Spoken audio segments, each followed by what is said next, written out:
y quedó automisma, y en poquísimos años, ¿qué ocurrió? La guerra de 1914. Este año se cumplen 100 años de la guerra del 14. En esa guerra, que empezó siendo una guerra de Alemania con el Imperio Austrohúngaro, va hacia Serbia, después van por Bélgica, entran en Francia, se convierte en una guerra mundial. Hace un siglo. ¿Y qué consecuencias tuvo? Además de las ciudades arrasadas, pues que murieron 20 millones de europeos, 20 millones de europeos, y 21 millones de mutilados y heridos. Bueno, se termina la guerra y al poquísimo tiempo, en el 39, hay otra guerra que se convierte en mundial, en la que mueren 50 millones de europeos. Fijaros, 20 millones, a los pocos años 50 millones y otros 50 millones de heridos y mutilados. Cuando acaba la guerra, se reúne la gente y dice, esto lo tenemos que cortar, tenemos que hacer algo. Se crean Naciones Unidas, se hace una intención de una Europa unida, todavía muy débil. Solo Francia y Alemania, que eran los que siempre luchaban, se ponen de acuerdo en hacer una unidad del carbón y el acero, solo para el carbón y el acero. Luego se va ampliando, se va ampliando. Bueno, hoy tenemos una Europa de 28 países, que tiene un Parlamento Europeo, que es para el que vamos a votar el día 25, que tiene un gobierno, que es la Comisión, que ha derribado la frontera, se puede pasar, se puede circular, que tiene una moneda única, que tiene un tribunal europeo, de manera que si en tu país crees que los tribunales no te han dado la justicia, puedes recurrir a un tribunal europeo. Es decir, ha avanzado muchísimo. Claro, y algunos dicen, bueno, sí, pero en realidad, ¿qué se dedican? A discutir el precio del tomate y el pepino. Bueno, el lenguaje del tomate y el pepino es poca cosa, pero comparado con el lenguaje de los cañones, me quedo con el tomate y el pepino, es evidente. O sea que eso fue un avance. Quiero decir que esto fue un avance, pero en los últimos años, en los últimos 25 años, esto ha empezado a cambiar para mal, para muy mal.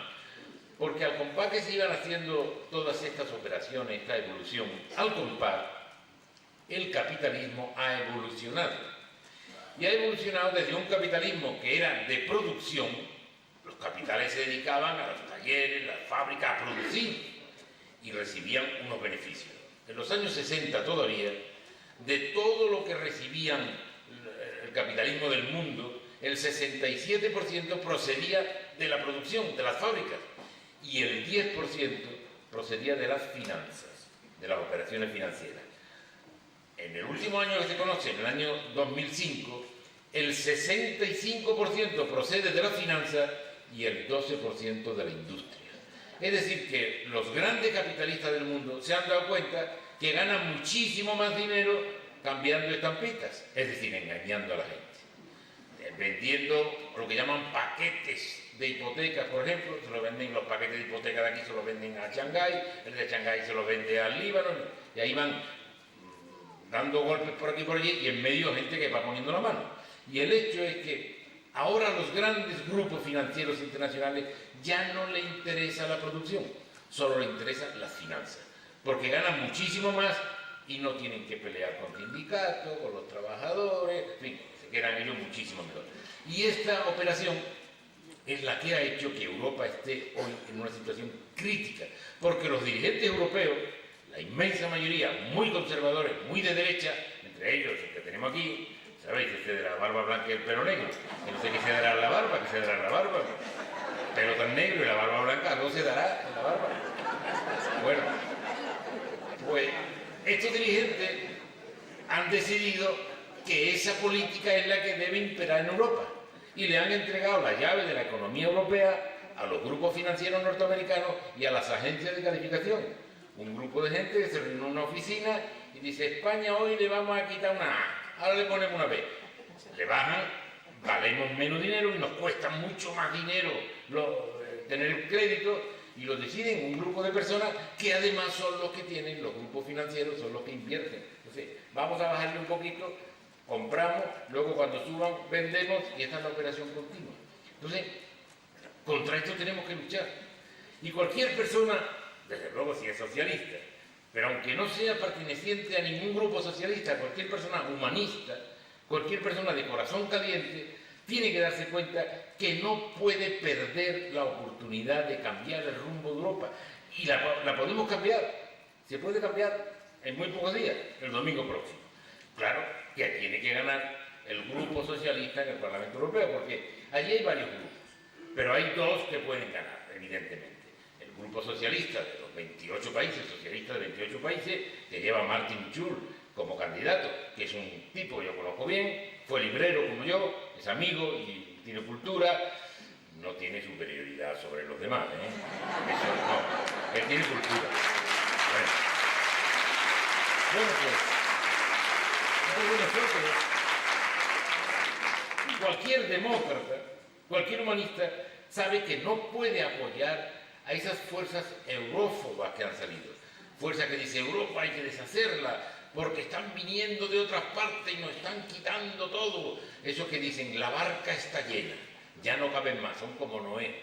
Han metido a todos los animales de su país y dicen, ya no caben más.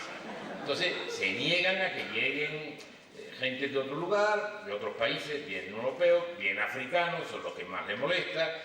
Y, claro, hay que decir la verdad. El liderazgo político es afrontar la realidad. Mira, yo podría decir que es inhumano, porque lo están haciendo, es inhumano lo que están haciendo con los emigrantes, cuando le ponen cuchillas para que se corte y tal. Sí, pero además hay que decir algo más. Y es que los emigrantes los necesita Europa, que no es un favor que le hacemos a ellos. Europa necesita emigrantes, porque la población europea está descendiendo escalofriantemente. En Europa hay más muertes que nacimientos. Y dentro de no muchos años se calcula que para el 2050 o 2060 va a haber un problema enorme, porque no va a haber posibilidad de que los pueblos consigan riqueza para vivir, porque el porcentaje de personas mayores va a ser extraordinario. Tratarlos como personas, porque antes que emigrantes son personas. Por tanto, hay que ser humano al tratar a los emigrantes. Segundo, regular la entrada para que no en un país entre mucho y en otro poco, regular esa entrada. Y lo más importante, y es lo que menos hacemos, al contrario, ahora están reduciendo, es invertir en los países de esos lugares. Si invertimos allí, y vale muy poco invertir allí, lo que aquí nos cuesta 100, allí para montar algo nos cuesta 10, 8 o 5, si invertimos allí no se verán en la necesidad de venir, o es que vienen por gusto, o vienen por el placer de venir. No, no, vienen porque allí tienen la olla vacía y saben que sus hijos no van a poder vivir. Y dicen, bueno, allí le darán un trozo de pan en Europa, porque ven la televisión ahora se ve en todas partes, y ven que les damos con cucharilla de plata de comer a los gatos. Si le dan de comer a los gatos con cucharilla de plata, ¿cómo no vamos a tener un trozo de pan nosotros? Claro, y se vienen para acá, porque aquí creen que la olla está llena, está medio llena, pero ellos creen que está llena. Por tanto, hay que invertir allí y evitamos venir para acá. Por tanto, no hay que apoyar a esas fuerzas. Pero luego, como progresistas, no podemos apoyar a fuerzas políticas que quieren eternizar la desigualdad que hay en el mundo. Hoy hay una enorme desigualdad. Claro, la teoría de que hay que recortar a los ciudadanos y rescatar a los bancos, pues es una cosa tan injusta, tan ineficiente y tan casi criminal, que no podemos sostenerla, y hay fuerza política que la sostiene. Nos han metido en la cabeza algunos, hay mucha gente que pica, que cuando un banco está en dificultades, si se cae el banco, arruinamos toda la economía. ¿Quién ha dicho eso? Si un banco ha hecho unos negocios malos, pues se cae. Porque el que monta una tienda, el que monta un negocio, si le va mal, pues se acabó, lo cierra. A los bancos no, los bancos hay que rescatarlos. Porque claro, son tan sufridos los dirigentes de esos bancos, se ponen unos sueldos tan pequeños. Estos días hemos visto unos señores, 5 señores que se habían puesto una pensión de retiro de 31 millones de euros. Oye, y los tíos dicen, es que si no lo hubiéramos hecho hubiese sido discriminatorio. ¿Discriminatorio con quién? Pedazo de burro. Bueno, pues yo quiero decir que tenemos que votar a unos socialistas que vayan al Parlamento Europeo y digan, mire usted, tenemos una solución. Vamos a separar los bancos que son de depósitos, donde la gente deposita sus pequeños ahorros, de los que se dedican al negocio, a las inversiones y los negocios financieros. Los vamos a separar, de manera que el Estado siempre tiene la responsabilidad de garantizar que quien tiene un pequeño ahorro lo va a tener, pase lo que pase, pero si los de negocios se equivocan o se ponen unos trozos tan grandes que arruinan al banco, pues, ¿qué vamos a hacer? Que se vayan al garete. No tenemos por qué rescatar eso. Dice, es que este tío es un loco. Este tío es un utopista. Esto es una utopía. Mira, la utopía no es una locura, por más que lo repitan. La utopía es una verdad prematura. Es una verdad que va a venir. Que no ha llegado, pero va a llegar. Entonces, ¿es que este tío está loco? No, yo no estoy loco. En esta crisis, en Estados Unidos han caído 7 bancos. Y nadie les ha echado una mano. 7 bancos. Bueno, aquí no, oh, eso es muy importante. Se arruina el país, se arruina el banco. Y eso es su responsabilidad. Porque claro, cuando somos gente que creamos en los cambios, la necesidad de cambiar la sociedad, no podemos apoyar a fuerzas que no tienen fuerza. Es decir, fuerzas políticas que insultan mucho, a nosotros nos insultan todos, pero que no van a cambiar aquello, que no tienen fuerza política. No podemos perder nuestro voto.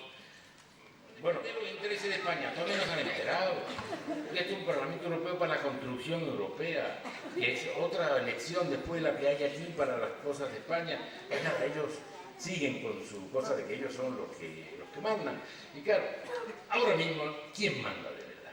Ahora mismo hay un Parlamento Europeo, 751 parlamentarios.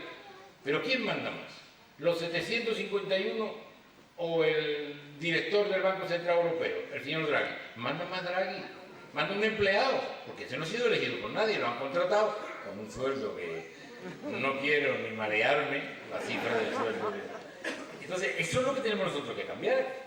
Y el programa socialista tiene que ser muy claro, diciendo la verdad de lo que pensamos y de lo que queremos construir en Europa. En primer lugar, tenemos que ser clarísimos, libertad de circulación de las personas.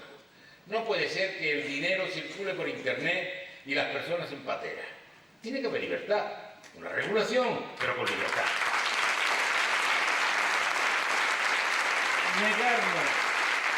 Negarnos completamente a la creación otra vez de fronteras. Hemos conseguido liberar la frontera, no puede ser. Y tiene que haber un crecimiento justo. ¿Qué quiere decir un crecimiento justo? En general todos los políticos, casi todos los políticos dicen, lo importante es que crezca la economía. Depende. En un país puede crecer la economía mucho y los ciudadanos estar peor que unos años antes. Porque, claro, si yo crezco mucho pero reparto muy desigualmente, pues los ciudadanos no se enteran del crecimiento. Entonces, aquí hay cosas como la fiscalidad.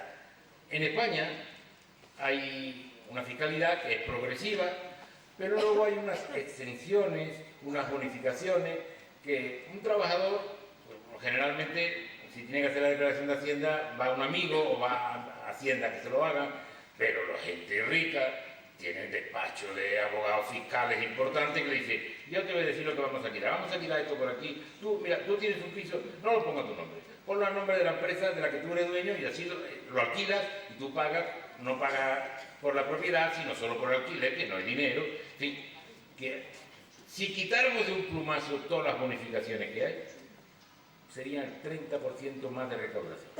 Es decir, que es como crecer el 5%, que ahora se está creciendo nada. Entonces sí que van a crecer 1,2, vamos a ver, ahora lo veremos.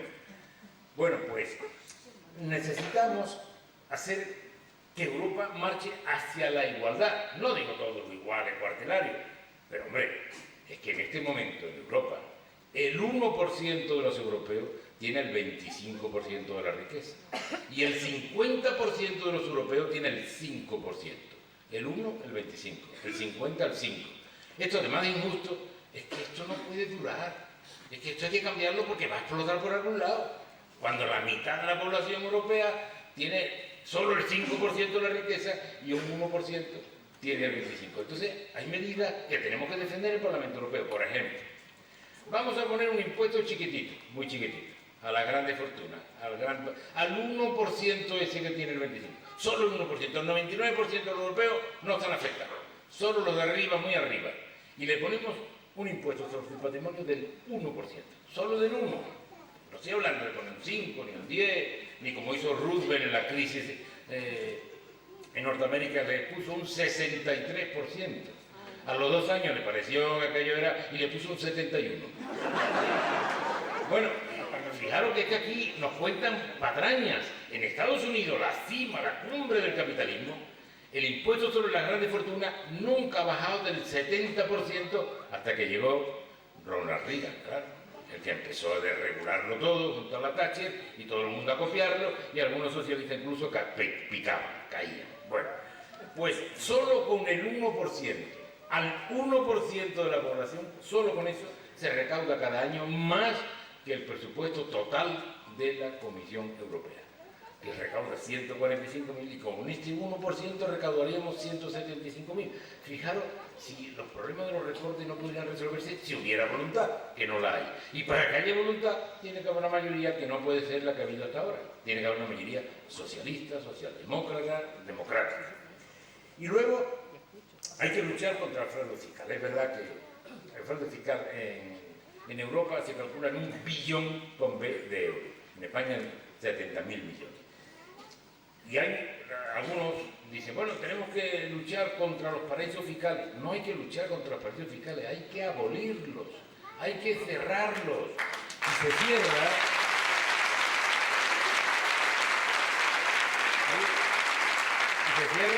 se cierra de una manera sencillísima. En Europa llegan los socialistas y están dispuestos a dar una medida que diga todo banco que actúe en un paraíso fiscal, cerrado. Se acabó, se le quita la ficha, se le da a otro. Pero como ya no hay más paraísos fiscales, así que claro, el candidato de la derecha, Juncker, es el líder de Luxemburgo, un país pequeñito, 600.000 habitantes, de ellos 300.000 emigrantes portugueses, que claro, que todo él es un paraíso fiscal. ¿Qué va a decir este? Si ganas.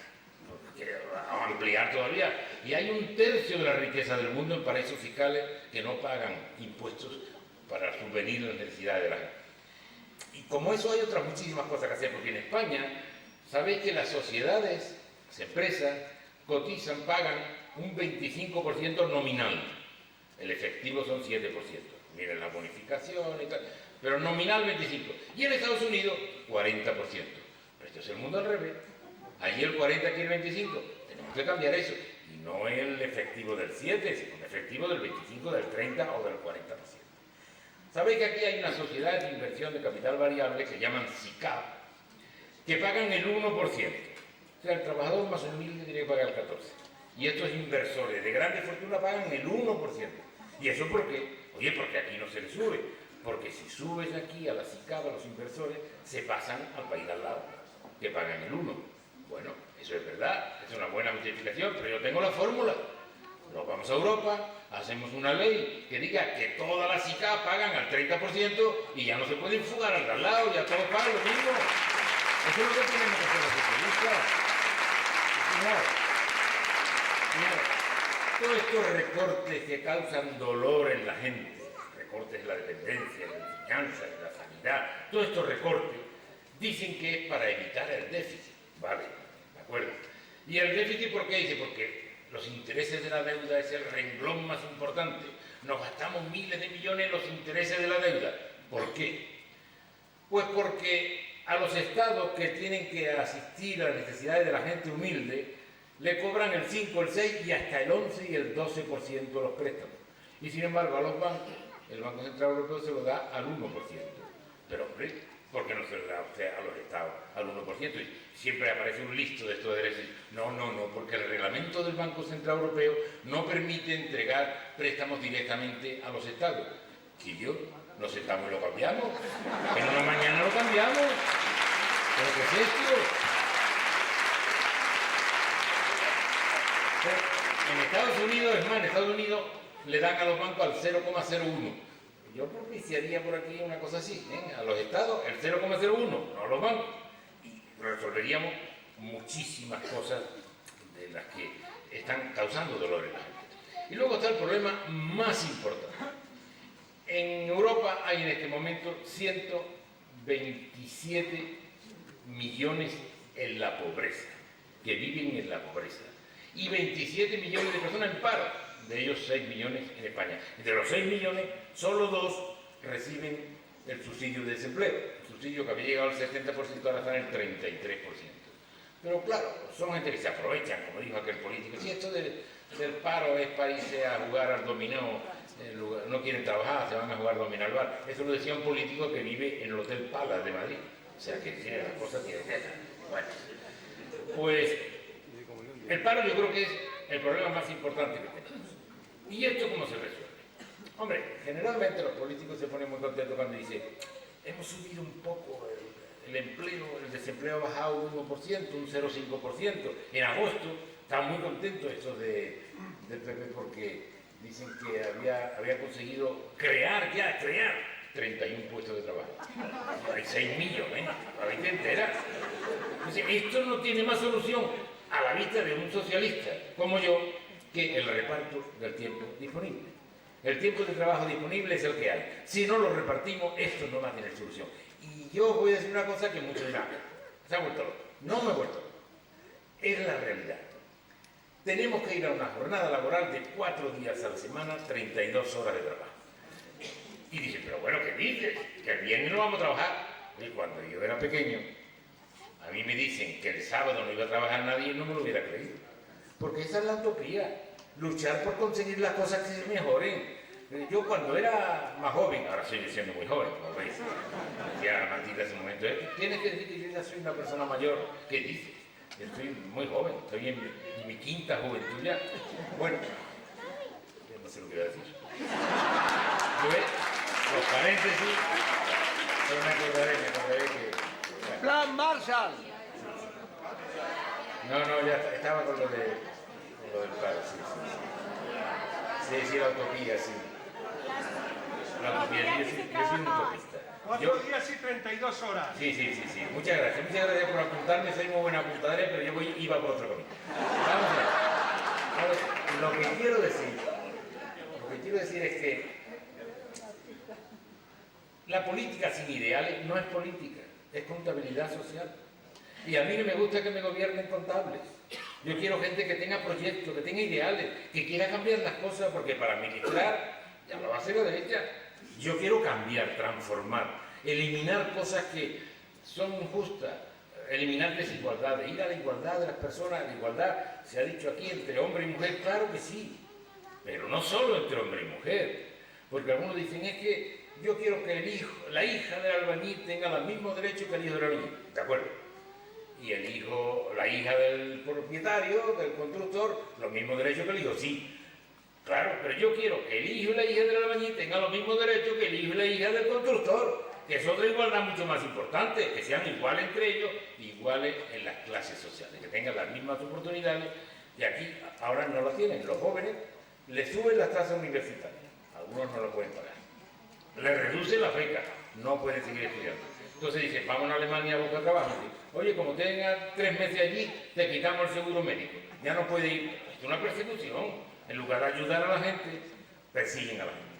Por eso tenemos que tener ideales, tenemos que tener ganas de mejorar las cosas. Y ya cojo limpio. Cuando yo era más joven, yo oía la palabra reforma. Pues se te iba a mejorar algo. Me decía un amigo, un vecino, voy a hacer una reforma en el cuarto baño. Se te iba a poner una ducha de maravilla, ¿no? Ahora, en cuanto oigo a esta gente decir reforma, me echo mano al bolsillo, me van a quitar algo seguro.